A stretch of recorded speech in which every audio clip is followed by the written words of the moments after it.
Ever wondered why year 11 or 12 standard math students would rather fail than raise their hand in class? After working with hundreds of students, here's what I've learned about why they stay silent and what actually gets them to speak up. And for those of you who don't know me yet, my name is Andrew Malcolm. I'm the owner and founder of ACM Tuition.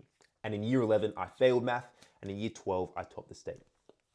Ever since then, I've helped hundreds of HSC students score a band 6 in the HSC so that they can get into their dream university degree. And in every single video I post, I give you guys one actionable tip to help your teen score a band 6. So here's the problem we're trying to solve. In most classrooms, asking a question feels like they're stepping into the spotlight, right? And for teens, that's terrifying. And so parents usually just tell their kids that, you just need to go ask your teacher or get help if you're stuck.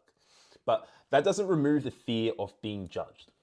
And so the fear of embarrassment that they feel often overrides the logic of asking a question. And so without that emotional safety, even the best of advice gets ignored. So here's how we solve that at ACM. Right? First, we build a community that encourages mistakes, right? A whole discussion page on our learning portal is just where students can ask questions on anything and get feedback on anything. And after students see other students getting feedback on anything, right, they feel like, oh, I can do it because no one's getting judged for this, right? And that's the big thing we do. The next thing we do is the onboarding process, right? It's one thing to have a group class, and it's another thing to get students prepared for that, right? So, right, we make sure all students have all their resources first, right? They know how to access the links, right? They know how to ask for help if they need it as well, and it builds that rapport just to break the ice. Right, the last thing is we have our Q&As and our one-on-one sessions, right? So, in Q&A sessions, these are where students can just drop in, ask any questions they have.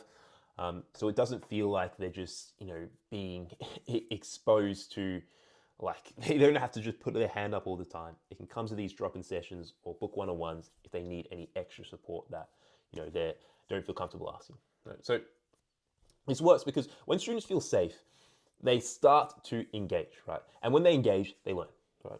And when they learn, that's when everything changes. So, look, if you want to see how we build that kind of environment, DM me the word safe, and I'll send you our onboarding guide and our Q&A schedule as well.